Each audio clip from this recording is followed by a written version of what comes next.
Nobody has more respect for women than I do. Nobody. Hillary Clinton wants to abolish it, believe me. She wants to abolish our Second Amendment. I think they didn't deny it. I don't think anybody denied it. Other presidents did not call. They'd write letters, and some presidents didn't do anything. Many people have come out and said I'm right. You really do have to ask yourself, where does it stop? Hello and welcome to Fallacious Trump, the podcast where we use the insane ramblings of Russian Agent Orange to explain logical fallacies. I'm your host, Jim. And I'm your other host, Mark. A logical fallacy is an error in reasoning that results in bad or invalid arguments. The logical fallacy we're looking at this week is the faulty analogy, also known as the weak or false analogy, and the analogical fallacy. Yeah, analogies are fantastic. I use analogies a lot to explain stuff when I'm talking to people, and a great analogy is like finding a brilliant teacher who really gets you and explains something in a way that you hadn't seen it before. Yeah. It's very difficult to find an analogy that is... In fact, there is no perfect analogy for something. Basically, there is, by definition, an analogy always has differences from the thing you're describing, because if it didn't, you'd just be describing the thing rather than an analogy to the thing. Exactly. But where it becomes a fallacy is where what people do is they rely on saying something is like something else because it shares a trait or a collection of traits. But it falls down because the thing they're relying on to say this is like that isn't similar, or isn't similar enough in between those two things. So they're saying it's alike in some ways, and then they're trying to make a point based on that. But their analogy falls down very quickly. So it's using the idea that we all feel affinity with analogies because we're hoping that it will give us an insight into the thing that's trying to be explained in terms of a thing we already understand. So you kind of go, oh yeah, I know, I get that. Oh, I see what you're trying to say. Yes. So if you're deliberately using a faulty one, you're playing on the fact that people are buying in and knowing what you're doing and trying to find an insight. They're doing some of the work for you, fundamentally. And then if you're doing it deliberately, then you know you've got them halfway there, and then you kind of just pull the little switcheroo unbeknownst to people who just go, hey, except people like us who go, hang on, wait a minute, you're not doing it right. Absolutely. And so it's not enough when you're trying to debunk this kind of thing or trying to counter it to just point out that there are flaws in the fallacy, in the analogy rather, because there's always flaws in an analogy. Yeah. So it's not about something being a bad analogy. And in fact, I think that one of the titles of this, the weak analogy, one of the alternative names, isn't that great, I don't think, because it's not really about it being a weak analogy, because there can be things which aren't very analogous, but that make the point you want to make and are not invalid. This is really about where the exact element of it that you're trying to compare doesn't really work, and you're trying to draw too much of a comparison between two things when actually they're quite thinly linked. So our first example from Trump is when he is trying to compare running a country to running a business. I have made billions of dollars in business making deals. Now I'm going to make our country rich again.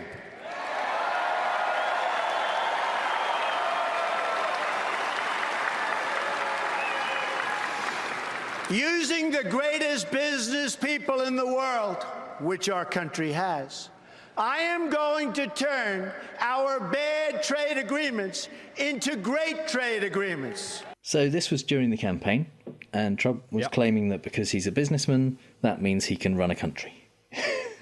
Right. Turns out there are similarities between those two things. Not many, to be fair. The comparison that Trump is trying to draw is that you run them in the same way. And that's not a fair comparison. That's not a good analogy. No, because the aim of a country isn't to make money. Exactly. Yes. Yeah. That is, when you're running a company, you are in the business of making money. You have maybe shareholders that you need to keep happy. The workers are often less important depending on the company, and the customers essentially is only as important as how much money you can get from them. Whereas when you're running a country, in theory at least, your customers, your population are the most important ones. They're the ones you're trying to help keep happy, do the best job for, and not take all their money. And also he's very careful to so he's set up the analogy, I have earned billions of dollars in business, which is dodgy in itself, and therefore I'm going to make our country the richer again. And then he says that we're going to use the best business minds. He doesn't include himself in there. He doesn't kind of go, so I'm going to do that, because we know that he can't. And also he's going to have terrible trade deals and make great trade deals. But we know that his knowledge of trade is the wrong analogy too. Yeah, because absolutely. The way that he has done trade in business, apart from the fact it's led him to bankruptcy 6 times over, is not the same. They're not the same considerations when making trade deals as a country. Absolutely.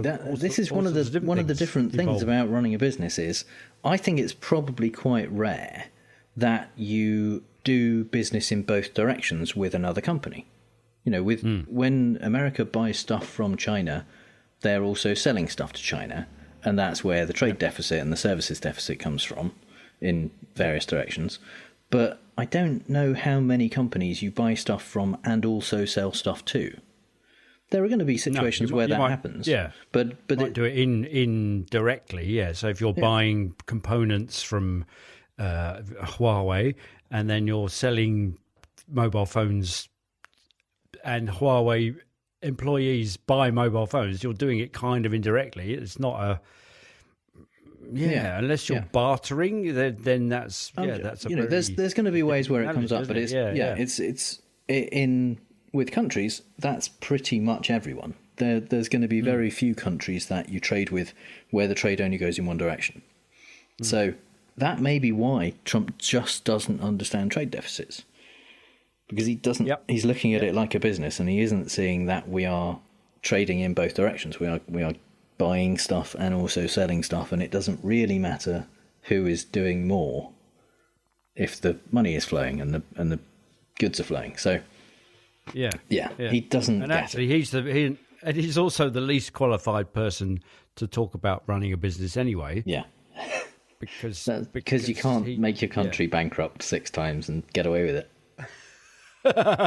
Yeah. Well, I think he's trying his damnedest. So, we shall see. Yeah.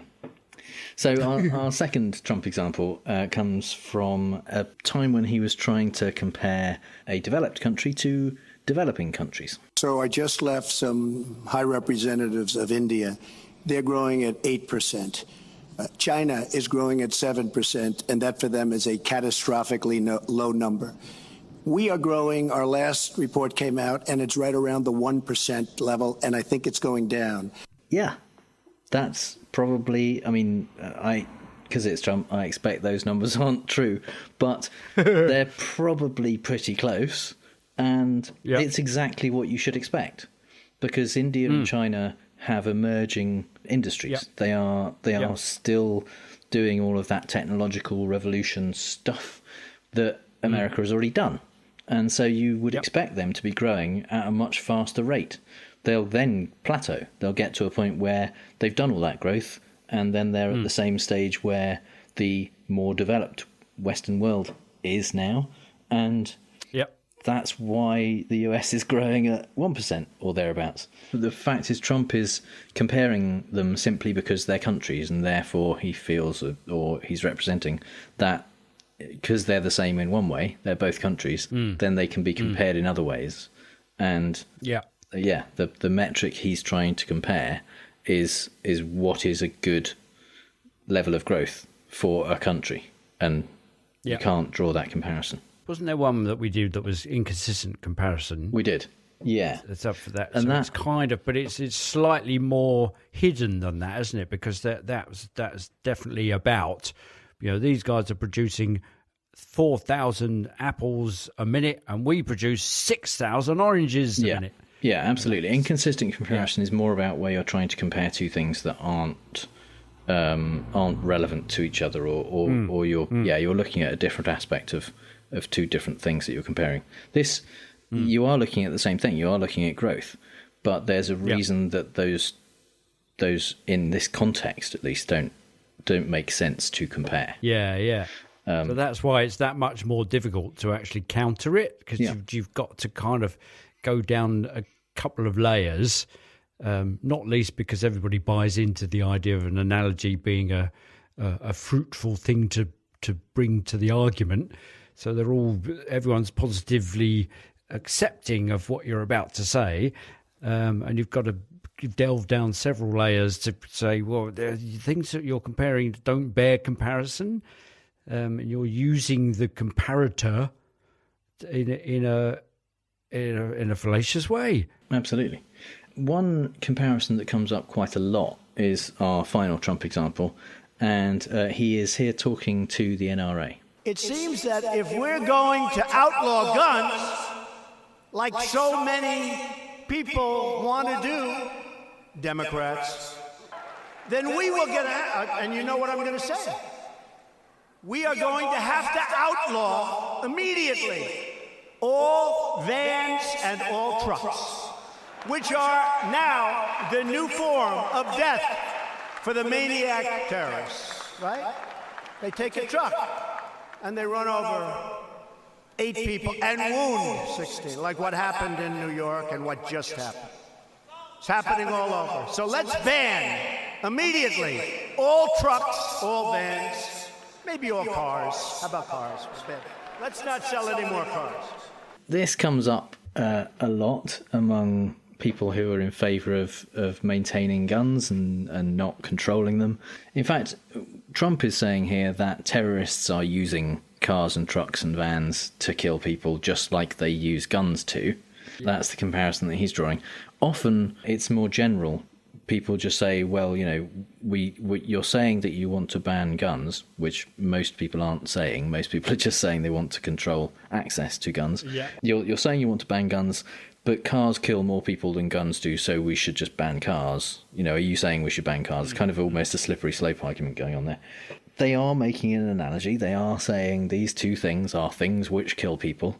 Therefore, are you saying they should be treated in the same way? That's ridiculous. Yes, it is ridiculous. Yeah. Because guns are designed to kill things. That's how they're used. So absolutely. Yeah. Cars, you know, people can make the argument that guns have a use beyond killing people, i.e. ideally defence. There's also sport and stuff like that. But their primary design and use is to kill things, whether it's animals or people. Cars have by far a different design and use. They are, you know, killing people is way down on the list. Things that you could use it for. You know, you kind of, that's like about chapter 13 in the manual, wasn't it? So, Yes. Well, it's a bit like saying you could, given sufficient amounts of it, you could kill someone with cheese. Yeah, absolutely. So therefore, we should ban cheese. Well, don't even get me started. I'm not banning cheese. So, you'd have vegans clamouring at your door, but making similar analogies. It's fair to say that. In fact, it's no longer fair to say that cars kill more people than guns. Since 2017, guns in the US have killed more people than cars.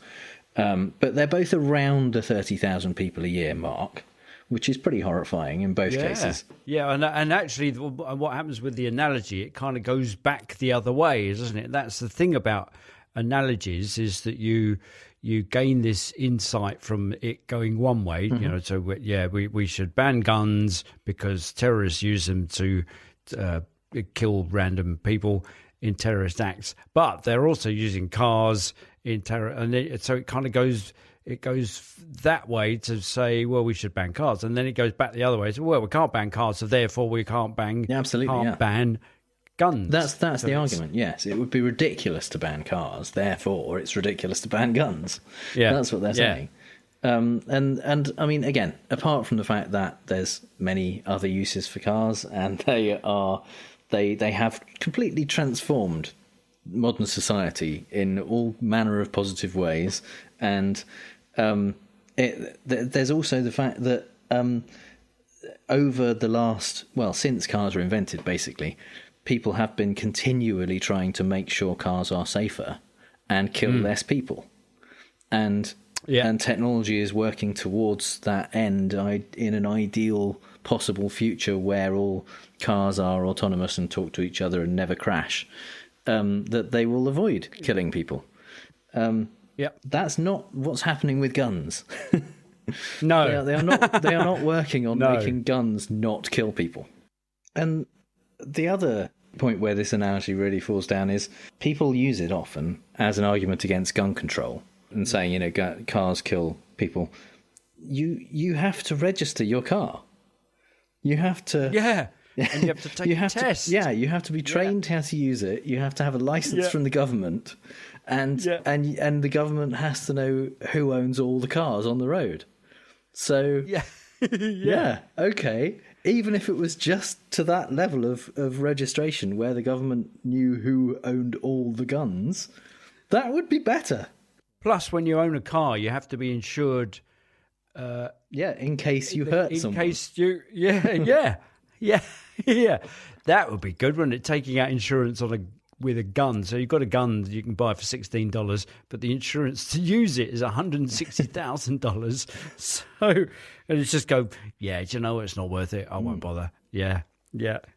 I'll just mount the pavement and go through the shopping mall in my car, rather than or go into the school playground in my car. So that's even more difficult, isn't it? To do that, you can't get through. You can't get through the metal detectors to get into. In your car. Exactly. Yeah. So. Well, you just can't get through the double doors into the canteen in a car. People would see you coming a long way prior to you doing it. Yeah. Oh dear, we've gone into school drive-ins. That's not okay. Okay, that's not okay. Let's move on. And now is the time, I think, for Mark's British politics corner. Well, I thought that this would be a rich seam of material to get from British politics. Since Boris has won the last election, it's very painful listening to Prime Minister's Question Time, which is the weekly thing where the two heads of the parties go off against each other. And often that's the place where false analogies are made and all sorts of stuff. But I just could not bear to watch it, so I haven't. But then I came across this, which is quite interesting. So on the 9th of September 2019, see, I'm still living in the past when the election hadn't even happened. The MPs debated in the House of Commons Boris Johnson's call for a general election. And amongst the MPs speaking was Ivan Lewis. So he's an independent MP for Bury South, and he was petitioning for a general election. However, midway through his petition, colleagues kind of in the background point out that he didn't call for a by-election when he resigned from the Labour Party in 2018. He was suspended from the party the previous year following allegations of sexual harassment. So he resigned from the Labour Party, but he continued to stand as an MP, as an independent MP for Bury South. He didn't call a by-election to say, I'm no longer a Labour, I'm not your Labour elected representative because I've resigned from the Labour Party. Therefore, if he is a true believer in democracy, he ought to have said, okay, let's run a by-election, and then because Labour would stand another Labour candidate and he might lose the seat. So, but in this thing, he is saying it's a democratic process that's being perverted by, at the time, it was when Corbyn was opposing the call for the general election because it didn't guarantee a no-deal Brexit and all those kind of things, which, as it turns out, has not been guaranteed. When the general election was called, actually, the Ivan Lewis lost his seat to the Tory candidate. So here is him petitioning for the election, and then he's challenged. You can hear the voices in the background saying, well, you didn't think about democracy when the by-election came up, when you left the Labour Party. And where's the by-election then, Ivan? He demands an election time and time again. But now, given the opportunity, he vetoes an election.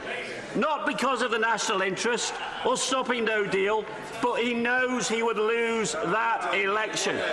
To begin the process of rebuilding trust in this place and healing the scars of division in our society. And I hear some of my honourable friends saying, what about a by-election? Because that's what the momentum types in my constituency keep saying. I'm running away from the electorate by not having a by-election now I'm an independent. I'm voting for a general election tonight. I'm willing to face the people in my constituency, unlike too many of the people on these benches.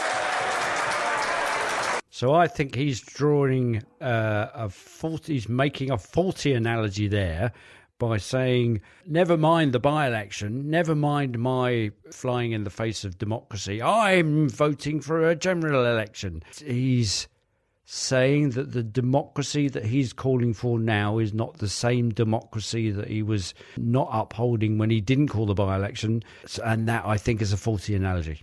Yeah, he's saying, isn't he, that if the general election happens, which he's voting for, then his seat will be up and people will either vote for him or not. So he is risking losing his seat in that, isn't he? Yep. So yep. The point is that he didn't call the by-election when he left the Labour Party. Yeah. And he's saying that Corbyn is not upholding democracy he's not doing it in order to prevent a no-deal Brexit. He's doing it because he'll know he'll lose the election. Yeah. So in a way, he then goes on to make an analogy between, I didn't call it then the by-election then, but I'm doing it now. But the direct analogy was he didn't call the by-election then because he knew he would lose his seat, which is exactly what he's accusing Corbyn of. So I wondered also whether the colleagues who are sitting, right below him, if you look at this, if you can stand to watch it, it's about 3 hours of stuff, and this comes in at 1 hour 23. Watch all 3 hours. Yeah, exactly. 1 hour 23 minutes. This is the bit where he's going on. The colleagues are sitting right below him in the next row of seats below him, and perhaps they're making, because that's the source of lots of catcalling and stuff, is where the faulty analogies lie.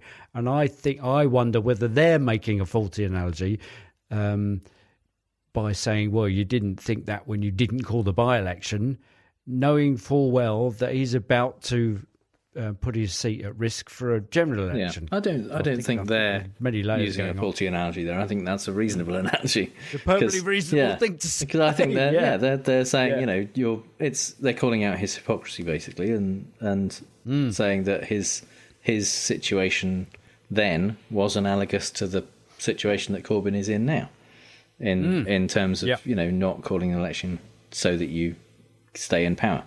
So yeah. I think that's reasonable. Yeah. Example number 2.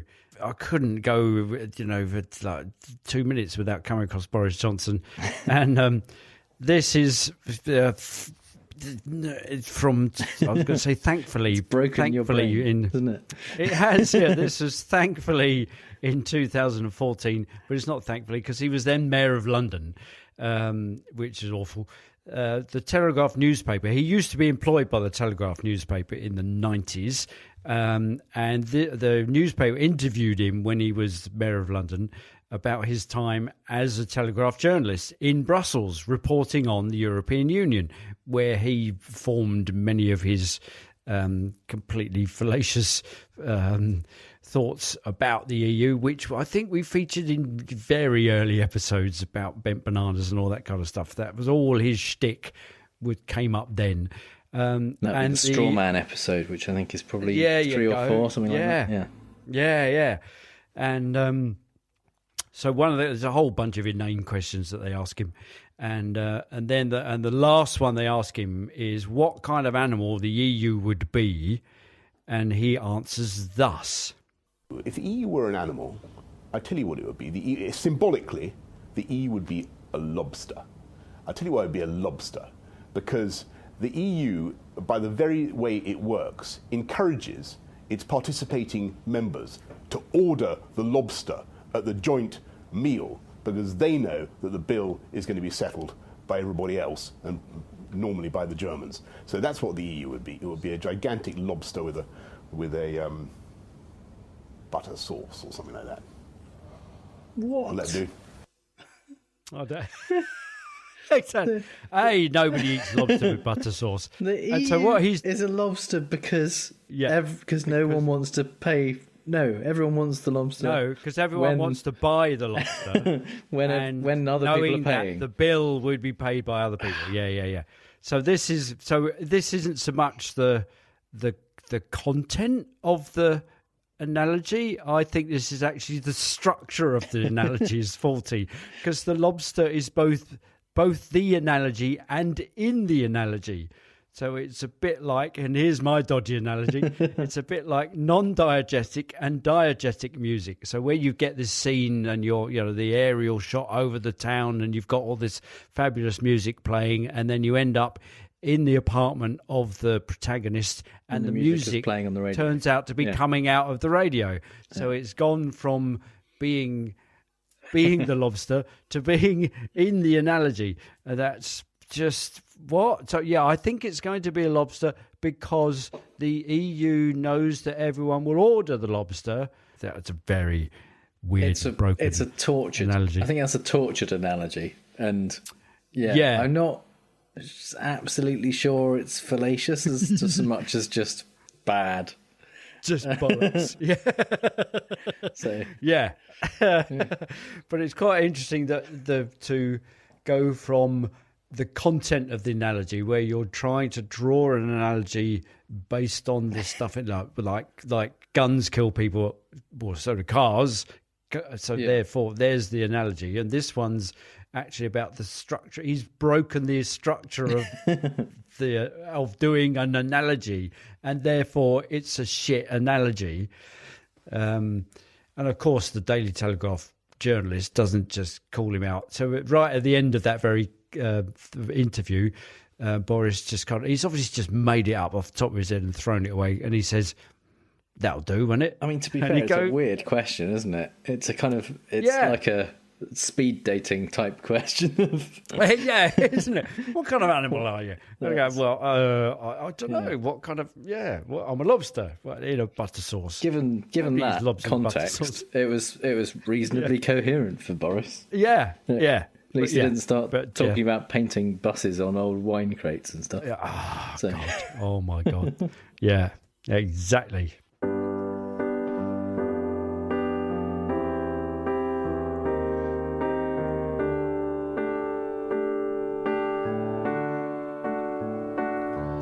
How sweet to find a fallacy, especially in the wild. We're always poking fun at a certain Mr. Trump. He's a more than insecure, untidy clown. How sweet to find a fallacy. How sweet, how sweet, how sweet.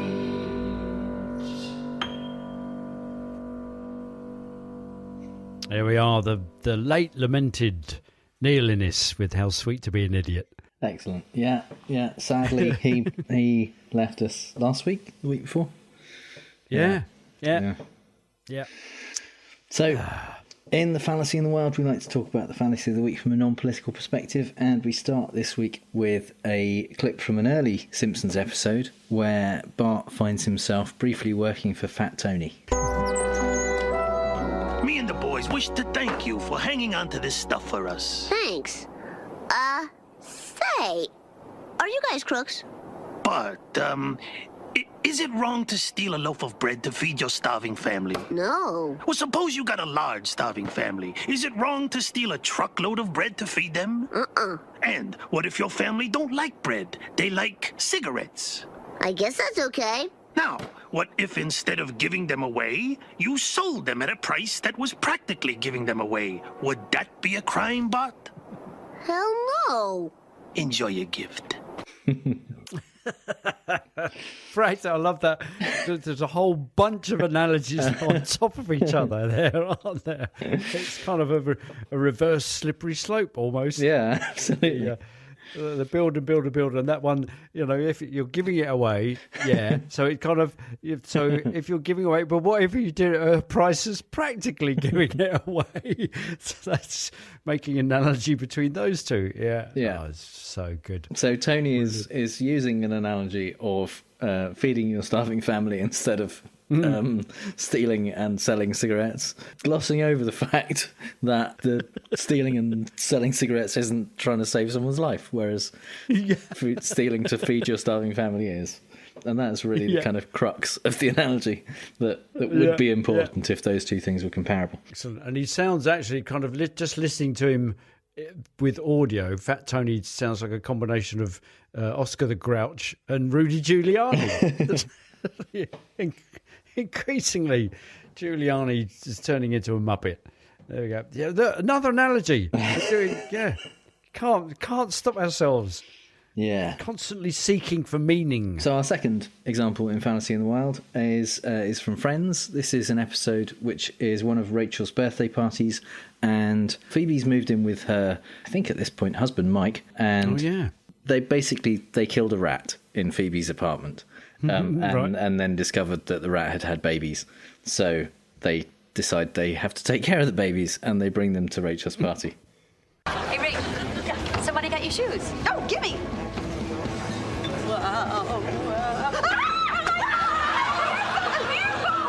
Oh, these are my rat babies!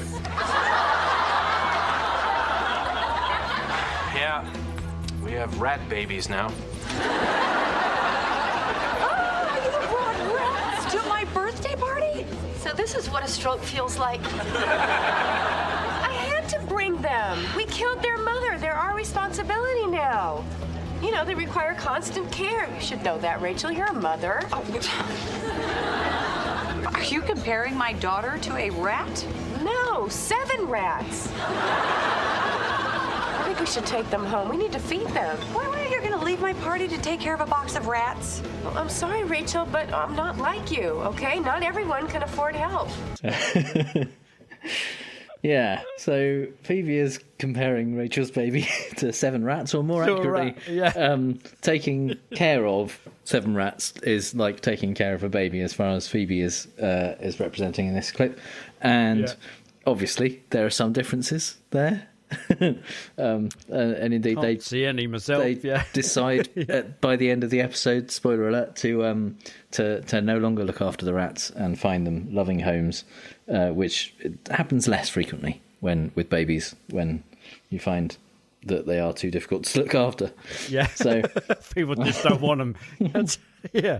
But it's quite interesting that Rachel tries to collapse the analogy by saying, "Are you comparing my daughter with a rat?" And actually, well, that's kind of not what she's doing. What she's doing is comparing being a mother to looking after rats. Yes, exactly. Yeah. But she tries to see through the analogy, and then of course, and that you should know by now that's not going to faze Phoebe in any way. She just goes, "No, 7 rats." Yeah, brilliant. So, and at number 3, I have one that I was watching. There's a series on Channel 4 television in the UK called Slut Ever, and it's hosted by a reporter called Carly Schiottino, who's looking into basically modern sexual mores and investigating how things are in New York and San Francisco and Atlanta, Georgia. I was watching this episode last night, and this came up, which is about these young women who are they're mobilizing themselves as a group of young people that went through sex education in Atlanta, Georgia, which is one of the states that is basically promoting sex education on the basis of abstention. We're gonna pass out these Hershey's Kisses. Yeah, just put it in your mouth just for a while. And Take it out your mouth and then put it back in the wrapper. And then we're gonna collect them. We can just pass it back around. Does anyone want one? No wonder you guys don't want to take any of these, because this is like a girl's vagina when she has sex before marriage. Oh my God. But this is just an example of how they conduct activities like this. At my school when we did it, it was the girls like sucked on the candy and spit it in a bag, and then they asked a guy if he would want one. So they compare it to literal trash. And also, why are you something to be consumed? I thought sex was something you do together, it's consensual, like, that doesn't make any sense. Basically, what they did was hand out a bunch of Hershey Kisses, but people didn't crunch on them. They just sucked on them, put them back in the wrapper, and then put them in a bag. And then they said, "Does anyone want one?" And then they're comparing that to a woman who has sex before marriage. Yeah. So no wonder nobody wants one, because that's just like a woman who's had sex before marriage. Yeah, absolutely. It's saying no one's going to want you if you're spoiled, basically, if you've been ruined by a man. You're literal trash. Yeah. And it's God. quite alarming that one girl says, when they did it in our school, they got the girls to suck on the Hershey Kisses, and then they got the guys to they offered them to the guys, which is just horrible, isn't it? And it all seems to be very much focused around girls' behaviour or how men will view girls. Oh, yeah. It's very, very much not the other way around. Yeah. And you think, well, how did these kids who they're high school graduates, so they are in their late teens, how did they ever get to be born in the first place? And what changed? I mean, they're only this. I think it's a 2018 show, so they're millennials. They were born in the 2000s. What has happened since the 2000s that the young people who are having sex in order to have these babies, who then grew up to be put through sex education in Atlanta, Georgia, what's happened in the 18 years since that means that they are being completely discouraged from I would argue absolutely nothing has happened during that time. And I expect that their parents, who may have had them when they were like 18 or so, were probably put through the same thing, because it's been shown time and time again that abstinence-only education leads to more teen pregnancy. Because people do not know how to have sex safely, and they're definitely still going to have sex. So we're gonna play fake news, folks. I love the game. It's a great game. I understand the game as well as anybody. Yes, it's time for Fake News, the game where I read out 3 Trump quotes, 2 of which are real and 1 I made up, and Mark has to figure out which one is fake news. So actually, I've worked out that I'm winning overall because I have a higher score when it comes to counting the number of times I've been beaten than you have. Okay. Is that an analogy? I think that was just nonsense, wasn't it? Yeah, I think you're right. Just gibberish. But it did occur to me. I went, oh yeah, so I could win that. So if we were counting the numbers of times we'd be beaten in terms of, I'm not winning if you at all. Score it like golf, you're winning. That's basically what you're saying. There you go. Yeah. That's it. That's the perfect analogy. Yeah. So in golf, right? When what you've got to do is keep your score down. You've got to have the fewest number of strokes. Yeah, I am completely blitzing this entire thing. I've got to be several under par. Certainly feels like it. Yeah. Okay, the theme got to be an eagle, surely. This week is that these are all clips from Trump's recent rally in Milwaukee, Wisconsin, which was among his crazier rallies. Good. It's difficult to tell them apart, right? They are. Yeah. They are. I mean, each one you think, well, that's as batshit as it can get, and then he keeps doing them. So, yeah, I'm going to probably use this for a few weeks. Okay. Basically, the thing that seemed to characterise this one was just a total lack of transition between subjects. He just flitted from one weird thing to another without any real segue or anything. Actually, it was in a weird so way, weird. those are my favourite ones, because you can't. It would be good to play a game if you could do it fast enough to say where's he going to go next, and then you could have a bet on. You'd never is he guess. going to go? Is he going to talk about light bulbs? Are we going to go to water? Yeah. So all of these are there's no other context to these. That he said so he was talking about something else, then he said this, then he moved on to something else. Anyway, so statement number 1. Is there ever a better place to be than a Trump rally on some night during some week? The truth is we have a great time, but you know what? More importantly, we get things done. Statement number 2. Right. And the Iranians fired on the base in the middle of the night. The soldiers were on the plane in their pyjamas. You saw them, right? They looked like Tom Cruise if he wore pyjamas. Maybe he does. I don't know. But that's what they look like. Statement number 3. Right. Lyndon Johnson was sort of a tough guy. Can you imagine his phone calls? He's probably looking down or looking up, and he's probably saying, "These people have gone crazy. That's the nicest call I've ever." In fact, somebody said, "I never knew you could be so nice on a telephone call." Who are they saying that about? Lyndon Johnson. Looking up. I don't know. Looking up. If he's looking up, that's a bit what? And he's probably saying these people have gone crazy. That's the nicest call I've ever. To whom? Who's he talking to? Is he talking to all the Lyndon other Johnson people in hell on the bat phone? Yeah, yeah. Was Lyndon? Lyndon Johnson. Was he deserving of going to the other place? Was he? Did he? Well, it depends if you believe that continue he the war conspired after with the CIA to kill Kennedy, I think, maybe, or something like that. Yeah, I thought he just kind of perpetuated the Vietnam War, and he did that kind of. Yeah. Oh yeah. Just definitely look it up then. And he's probably saying these people have gone crazy. That's the nicest call. So Trump has had a call from Lyndon Johnson. I think he's talking here about the Ukraine call. He's saying, he's saying that Lyndon Johnson would look at this call and think it was brilliant. Yeah. Okay. Again, no context here, so there's no reason for him to have started to talk about Lyndon Johnson. Yeah. No. And I love that one. They look like Tom Cruise if he wore pajamas. So there was this kind of mashup of Tom Cruise in Top Gun, but in pajamas. But you'd know that he was a soldier.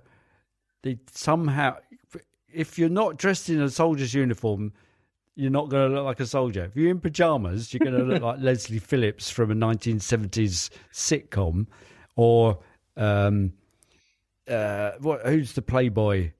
Hugh Hefner. Hugh Hefner. Well, but you're just going to look like that, aren't you? You're not going to look like a soldier. People aren't going to. The Iranians find very few people look as good as Hugh Hefner in pajamas. That's true, but he doesn't look like a soldier. That's true. You know, yeah. Soldiers were playing in pajamas. You saw them, right? They were. They looked like, if he wore pajamas, maybe he does. I don't know. Maybe he does. I don't know. But that's what they look like. Okay. And then, is there ever a better place to be than a Trump rally on some night during some week? It's just, fill in time period here.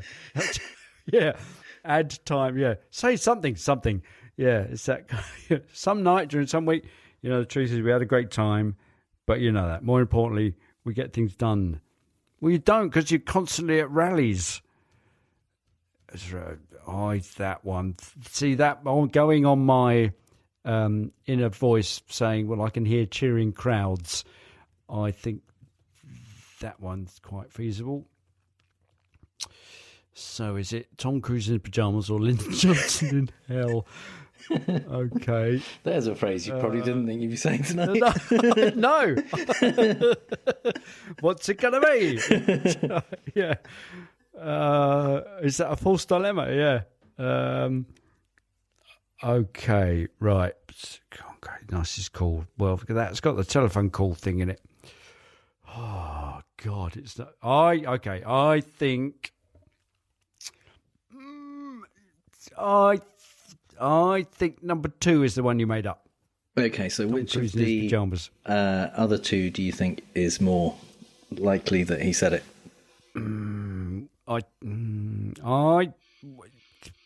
Because of the telephone call, probably number 3. Okay, so number 3 is yeah Lyndon real. Johnson's sort of a tough guy. Can you imagine his phone calls? He's probably looking down or looking up, and he's probably saying, "These people have gone crazy. That's the nicest call I've ever." In fact, somebody said, "I never knew you could be so nice on a telephone call."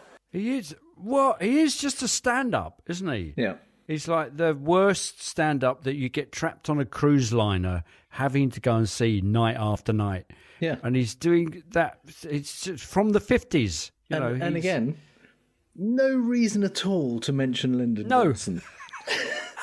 No, he wasn't. Of all people, he wasn't talking about other presidents before this. He wasn't. It's totally out of the blue. He's just picked Lyndon Johnson as someone who is probably in hell thinking his phone call was good. It's completely random. Slightly less offensive than Richard Nixon, but no, it's just popped into his head. Yeah. Was sort of a tough guy. Well, no. What? Yeah. What the So you also thought that number 1 is real. Yeah. And number 1... Yeah, there's no better place on some night during some week. Is Yeah. real. And is there ever a better place to be than a Trump rally on some night during some week? You know, the truth is, we have a great time, but you know what? More importantly, we get things done. So it's just some literally night, some empty week, rhetoric, isn't some it? City that some I'm night in. and some week, Yeah. some city. Hello, Trump Town. Hello, place where I am on this evening. How are you doing? Yeah. Where are we? It's just what, and either he's the smartest guy in the world, and he knows that he can just say nothing. Hello, people who come to rallies. We're having a rally. It's some time, some place. If he did say night. that, he would get a standing ovation. They would go, yeah. So yeah. But the thing is, I think even though it's utterly empty words, I think he thinks that it's the most profound thing he's ever said. One of the weird things about that is some night is standing in there clearly for whatever night it was. I think it was Wednesday, I think. Right.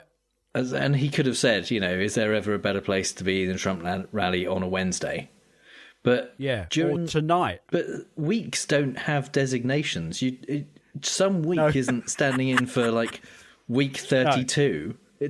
What was that? Some night. There is Holy Week. Wednesday night Semana during Santa in Spain. It's during Holy Week. No idea what he was going for there at all. Thanksgiving week is it Halloween week? Just some week. There are no weeks. Just go through the calendar and say, okay, there's Parliament week, there's Rally week, Impeachment week, there's Impeachment week. Yeah, that's Mueller week. Yeah.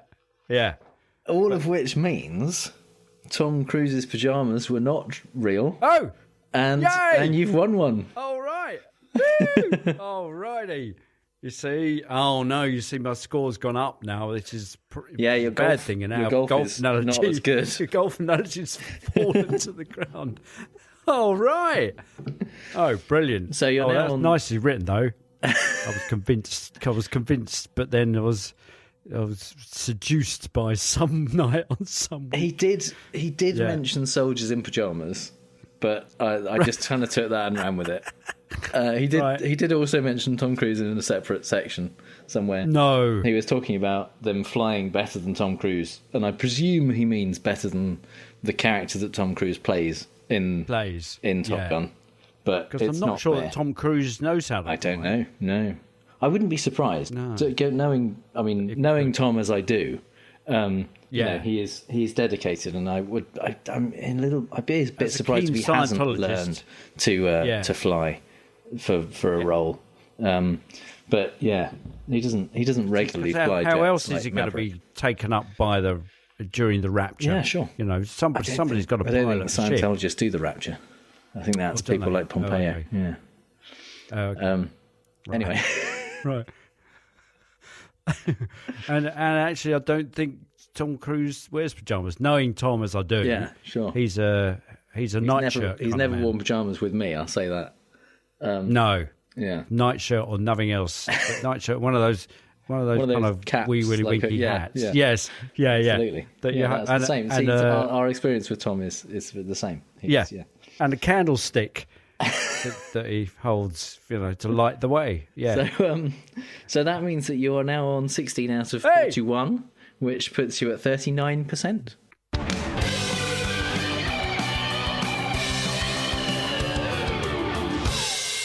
And now it's time for the part of the show that this week, at least, is called Lev Parnas is not a logical fallacy, because our favourite Ukrainian Cabbage Patch doll has been on the news a lot, and he's been interviewed by Rachel Maddow, and he's been on various TV shows, and he's also the courts have decided that it is okay for the House of Representatives to be given all of his evidence, which he seems to be kind of meting out in bits. He hasn't given them all of it in one go, but he did give them quite a lot of documents earlier this week. So it seems like Nancy's decision to hold back the articles of impeachment was quite a good idea, because they haven't had the trial yet. Absolutely. Yeah. So Susan Collins, Republican senator, has already kind of complained essentially that, why, if this evidence is so important, why didn't the House include it in their trial? And she had to be told, well, their trial happened a few weeks ago, and this has just been released by the courts, so they couldn't include it. Couldn't have included it, but it can still be included in the Senate trial. So, if you wanna, of course, we need 3 to 4, depending on at which point they take a vote, Republican senators to kind of agree with all the Democrats that we should have both witnesses and evidence introduced. We shall see what happens with that. But in the meantime, Parnas has been saying what he knows, and he knows, it seems, quite a lot. A lot of what he's been saying has been backed up by some of the documentary evidence that he's been producing. I know, and the weird thing about the documents and stuff is somebody pointed out that, if you're going to employ hoodlums, at least get ones that aren't into scrapbooking, so that they're not keeping all their stuff. They're obviously somewhere on the OCD spectrum that they've got to keep every single receipt. I mean, what are they thinking? At some point they're going to be asked to file this stuff in order to claim back their expenses. He's got got a handwritten note that he apparently made when he was on the phone to Giuliani saying, get Zelensky to announce an investigation into the Bidens. So, just write, do crimes. A little asterisk at the end. Do crimes. Note to self. Drink water. Don't forget. Do crimes. Do blink. On his fridge, and he's just gone, do you know what, I ought to perhaps give that lot to somebody. Perhaps he thinks this is the moment when he can cash in his expenses claims coming up to the end of the tax year. You've got to submit your taxes by the end of January. That's what he's doing. He's going, so here are all the receipts I've got for when I flew to Kiev and talked to various people. Here's the restaurant bill from when I was chatting with the particular Ukrainian ambassador about this. It's just bonkers, isn't it? But you kind of go, I mean, if you employ crooks, that's the problem, that at some point they're going to possibly turn on you because they're going to be looking out for themselves. And the benefit that you get from employing crooks is that when they might possibly testify against you, at least you can say, yeah, you don't want to believe what he says. He's a crook. Yeah. which is where the Republicans are going so far with, he's a very shady character who was working with Giuliani very closely. Yeah, and because the shadiness didn't happen with Manafort when he kind of went, how can we believe what you've said given that you've committed lots of fraud? Yeah. And you go, well, yeah, but you did that under the employment of the very guy that you're testifying against. They did it with Cohen as well. They said, yeah, you can't believe what he says. He's a liar. And like for 10 previous years, he'd been Trump's lawyer and had apparently lying at that point was totally on the level. So, yeah. Brilliant. So one of the weird things that's come out is, which Parnas kind of has underplayed or has played down, is a series of text messages between him and a businessman called Robert Hyde, who is running or was running for Congress. If he's still running for Congress, then he's doing it in very vain hope of possibly getting anywhere. But which seemed to be about essentially surveilling and stalking Marie Yovanovitch, the US ambassador in Ukraine. And basically Hyde was texting Parnas and saying that Yovanovitch she talked about who she'd been meeting with and that her phone and computer were off, and that she was in at this particular address and her security team were kind of maybe not there, and it kind of sounded very mob hitty. Essentially saying, I have people who will, if you want to get rid of her, let me know and I'll speak to some people and you can get anything done in Ukraine for money and things like this, which is super shady.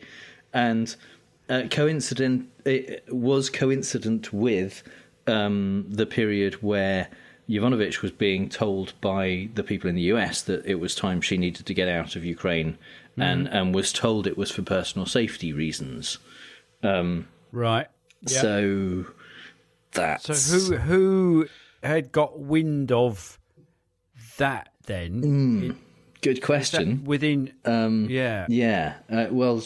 it was basically at the time that she was being they were trying to get rid of her, essentially trying to get her fired or just remove her from office, and she was sent messages from the US to say that they needed to come back to the US. And so that personal safety stuff doesn't sound like an excuse any longer. It sounds like she was possibly in danger from dodgy Ukrainian hitmen. Possible, yeah. I mean, it is, and Parnas says, Robert Hyde says, I was just messing about.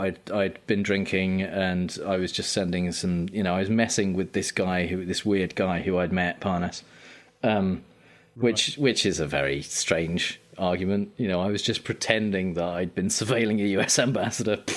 You know how you do. Like you do. After a few drinks. After a few drinks. You have a whiskey and you think, everybody's I'll done just it. text this We're dodgy Ukrainian guy. So, that's a weird thing. But Parnas kind of agrees with Hyde and basically says, I didn't take those messages seriously. He drinks a lot, basically, which is unclear whether he's saying that because maybe he kind of was involved in something that he doesn't want to admit to, or if genuinely Hyde is just a weird drunk who texts lies about stalking people. So that's strange. Whoa.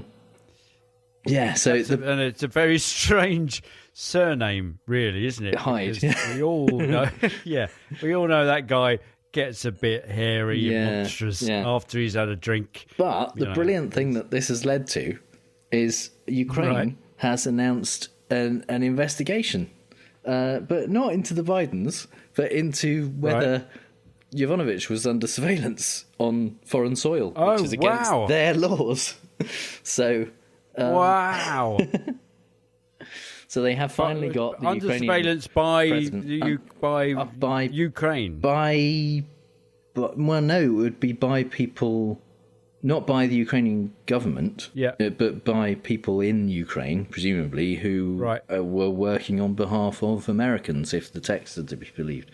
So, wow. So that'd be brilliant. They are investigating, and they've asked apparently the FBI for help with the investigation. So. That's fabulous, isn't it? That's brilliantly and terrifically ironic. Yeah. Wow. And so Parnas has also essentially kind of thrown people like Pence and Pompeo under the bus and said they absolutely knew all about what was going on. Not about the Yovanovitch thing, but about generally what work Parnas was doing in Ukraine, trying to get Zelensky to announce the investigations. And he said Trump knew everything he was doing. And he's also said every time Trump denies knowing him, he's going to release another photo of them together. Brilliant. With even closer proximity. Yeah, he seems to have a lot of them. Yeah. So well, he's kind of he's keen. He's a keen scrapbooker, so he's going to be. Yeah, he keeps have been doing that. Devin Nunes, who previously claimed that he didn't know who Parnas was and didn't remember having a phone conversation with him, has suddenly remembered the phone conversations he had with him. Now that the evidence is starting to come out, and according to Parnas, he was heavily involved in the quest to get evidence on Biden. Yeah, because didn't Parnas say stuff like, "Well, it's got to have been arranged by"? Because who am I? I'm just a 2-bit thug. No one's going to, the ambassadors in Ukraine, high up people in the Ukraine aren't going to want to meet with me. Yeah, absolutely. They don't know who I am. It's a reasonable point. He is essentially saying, I there's no reason if I wasn't working on behalf of the president or Giuliani, and they hadn't arranged for me to meet with these people, there's no reason for me to be talking to them, and there's no reason for them to talk with me. To be talking to me, it's not a bad point. Yep. Yeah, he is going to run in. The Democrats will inevitably want to get him to testify in the Senate trial if they do manage to get a vote that allows witnesses. The Republicans may possibly, if they do, like I said, 3 or 4 Republican senators agreeing to needing witnesses during a trial would be enough. And they may accept Parnas as a witness because he is probably easy to debunk by saying, well, he's obviously a criminal, but they're obviously, I expect, especially now, wary about what evidence he might have to back up the things he's saying. And it will run and run, and we haven't not even started the. No. Trial starts on Tuesday. And so good, isn't it? Yeah, so you kind of think, well, what was Parnas's? What's his motivation for doing this? Because he's not going to exonerate himself. He's just taking everybody down with him. He's almost certainly going to be getting a reduced sentence because he's been indicted for funneling Russian money into Republican campaigns, basically, along with Igor Fruman. Fruman, interestingly, has not come forward with anything. So I don't know if he's just accepting what he's got, or they kind of took the first one of them who came forward and said, I'll testify, or what. But it seems the other very one, much... he's just putting his scrapbook together, and there'll be a whole bunch of other stuff. But it seems very much like he wants to signal to the prosecutors that he is absolutely cooperating in the same way that people like Michael Flynn did until he stopped cooperating. And he is saying, I will tell you anything you want to know.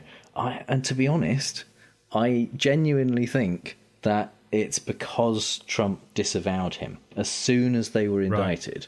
And the headlines came out, close associate of Giuliani arrested trying to flee the country. And Trump said, I don't know who that is, never met him before. Yeah. That, I think, upset him because he thinks that Trump is his best friend and likes him. And so when Trump said, no, I don't know anything about this person, I think that's when he decided, well, fuck you then. Yeah.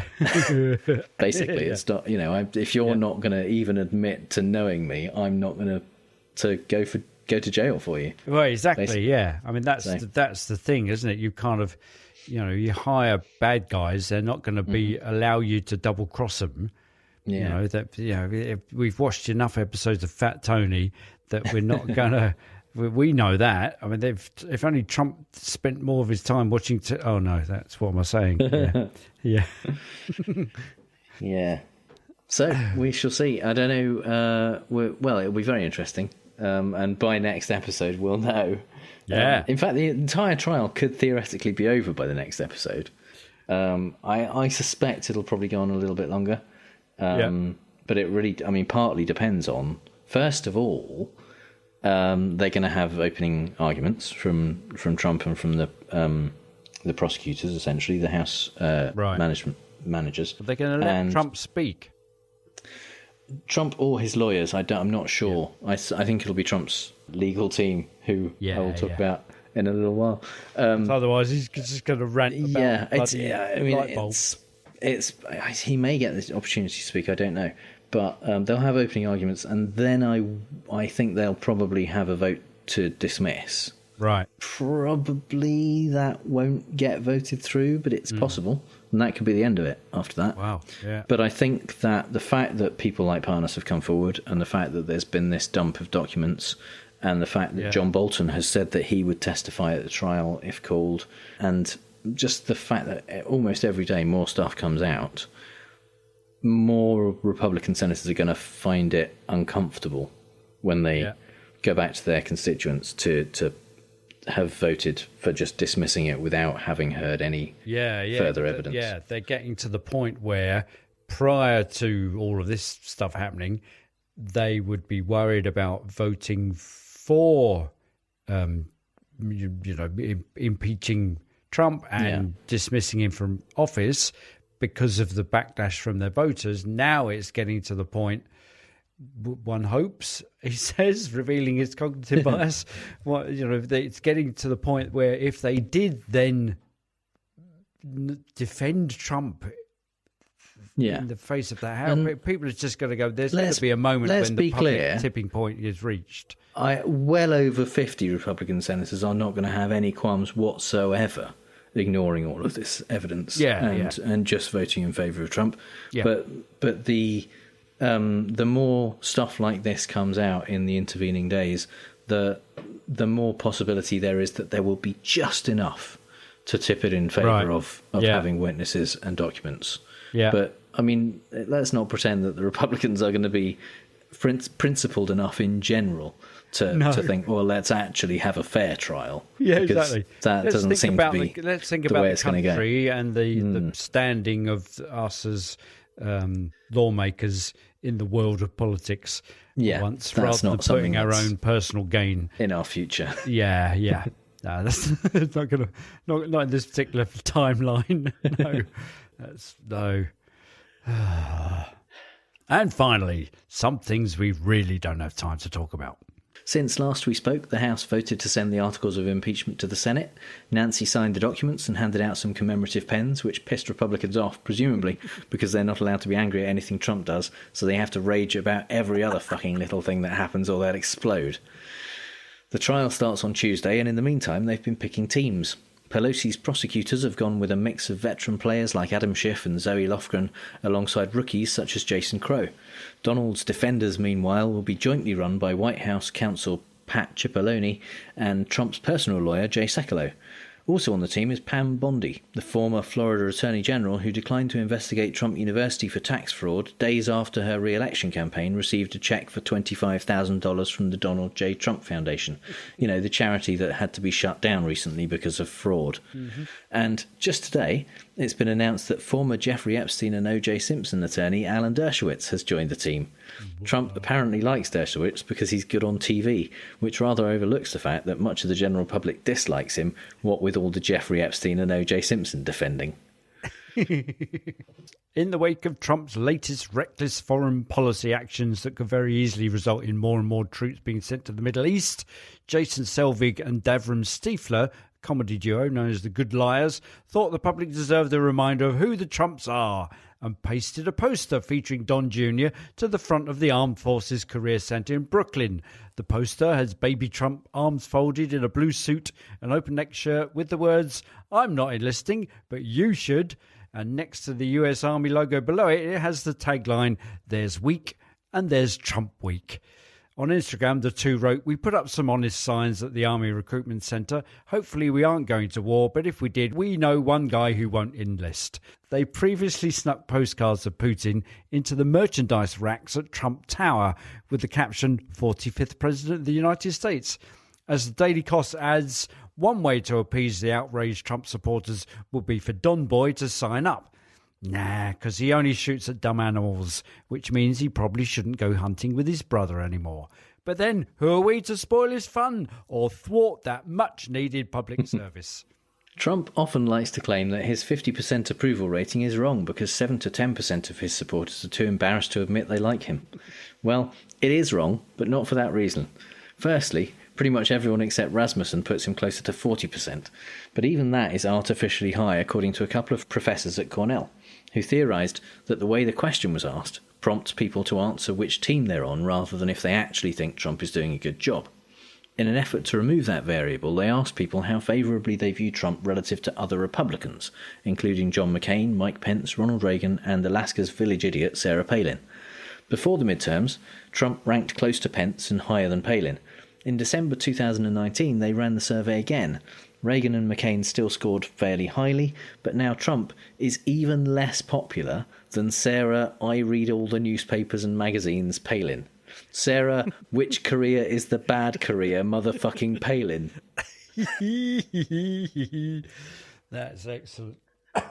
There was also that thing, do you remember that thing where they changed the way that they recorded whether people were Trump voters by the phone? If they responded on the phone, tell you to fuck off, put that down as one. That's down as a Trump. Yeah. So that's why it's so good. Bloody hell, lower than Sarah Palin. Wow. We thought Trump had written trade is bad, but no, it's fine, apparently. Last Friday, he told Fox News' Laura Ingraham, "We have a very good relationship with Saudi Arabia." I said, "Listen, you're a very rich country. You want more troops? I'm going to send them to you, but you've got to pay us." They're paying us. They've already deposited $1 billion in the bank. So did you hear what he just said? Former Republican Justin Amash puts it bluntly, he sells troops. And he's pointed out before, Trump's use of the troops has broken his campaign promise to bring them home. He's moving troops back into Iraq. He's moving other troops into Saudi Arabia and using our forces almost as mercenaries, paid mercenaries who are going to come in as long as Saudi Arabia pays us some money. It's good to go. So let me get this right. Trade is okay as long as it's in people who otherwise nothing else to do, that he can't see, who are somewhere else and who might die and thus won't be able to complain. Hey, Donny, thanks to you, there's lots of unemployed steel workers, farmers, kids in cages at the border you could get money for, I'm sure. Trump prefaced the lines to Ingraham with, "You know, we're doing something that nobody's ever done." A, there's a reason for that. Mercenaries are illegal under a 1989 international convention. And B, anyway, it's not true. Selling people has been done before and by America. And Lincoln fought very hard to stop it happening. He was a president, Donald, not a car. According to the New York Times, Russian hackers have successfully infiltrated the network of Ukrainian gas company Burisma. You know, the one that Trump has been trying everything to get dirt on for months. I don't remember him saying, Russia, if you're listening on TV again, which can only mean that he's learning to do some of his crimes when he's not on TV. I would say that will make it harder to hold him accountable. But firstly, Rudy Giuliani will inevitably confess on his behalf on the Sunday shows. And secondly, nothing matters anyway. Yeah. Another big pillar of Trump's certainty about the crookedness of his opponents has crumbled to dust. The Washington Post reports that the Department of Justice investigation into the Clinton Foundation's dealings has come up with nothing. John Huber was asked by Jeff Sessions to look into concerns, guess whose, that the FBI hadn't fully pursued cases related to the Clinton Foundation, as well as Clinton's tenure as Secretary of State. The Post reports Huber had found nothing worth pursuing, let alone any criminal charges. Senior Department of Justice officials said that the investigation had largely been viewed as little more than a way to appease Trump and his Republican allies. Quote, "We didn't expect much of it, and neither did Huber. As time went on, a lot of people just forgot about it. But not the invincibly ignorant, unforgetting elephant at the head of the party. Barely an hour after the Post report came out, Trump was on the campaign trail telling supporters, crooked Hillary, lock her up. Isn't it a classic projection technique of psychopaths to see one's own peccadillos / heinous crimes in everyone else but oneself? It was only a few episodes ago we reported the Trump Foundation was found really very guilty of all sorts of crookedness to the tune of millions of dollars having to be paid out in fines, and members of the Trump family banned from ever being charity directors again, ever. Are there really no mirrors in the White House? The Government Accountability Office has released a report concluding that the Trump administration broke the law. I know, I'm as shocked as you are, when they withheld military aid that Congress had approved for Ukraine. They pointed out that the Impoundment Control Act does not permit withholding funds for policy reasons, which is brilliant because everyone knows that's not the reason they withheld the funds.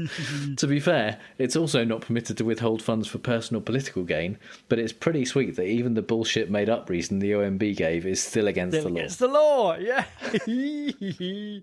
Well, this side of the pond, Boris Johnson gave his much-lauded first big interview to the BBC as Prime Minister. Was his tissue box of lies ripped to shreds by the Rottweiler journalism of Andrew Neil at last? No, of course not. The very fact that Boris had agreed to an interview means that he must have been sure of getting affable breakfast TV chatmeister Dan Walker, who looks 30 years younger than his 42 years, and yet weirdly is nowhere near as scorchingly incisive and unforgiving as an actual 12-year-old. When pressed gently and affably on the matter of ringing the bells of Big Ben to sound the day of Brexit, but not in a triumphalist victory over Europe, the like of which has never been heard since Agincourt kind of way, you understand, Bozza pretended to be shocked that it cost £500,000. And with his healing the division with the One Nation conservatism mask slapped to the front of his head, he attempted to distance himself from the public purse paying for it. But noticeably, he did not quash the whole idea, because as king, he'd love to have that happen. So he casually threw in the info about people setting up ways you can bung a bob for a Big Ben bong. And how fucking rehearsed was that turn of phrase? So basically, after the advent of the referendum and the general election, Boris is continuing to make sure the whole nation is now at loggerheads, only this time overspending £500,000 of taxpayers' money to sound a bell 99% of the country won't be able to hear for 30 seconds. Dominic Cummings has found the ideal method to put out the constant fire in Boris's pants by getting Boris to piss himself laughing at our expense. So that's all the bad arguments and faulty reasoning we have time for this episode. You can find the show notes at fallacioustrump.com, and if you hear Trump say something stupid and want to ask if it's a fallacy, our contact details are on the contact page. If you think we've used a fallacy ourselves, let us know. And if you've had a good time, please give us a review on Apple Podcasts, Stitcher, or wherever you get your podcasts. And you can support the show on our Patreon page at patreon.com/ftrump. You can connect with us and other listeners in the Facebook group at facebook.com/groups/fallacioustrump. All music is by The Outbursts and was used with permission. So until next time on Fallacious Trump, we'll leave the last word to the Donald. That's right. Go home to mommy. Bye. Bye.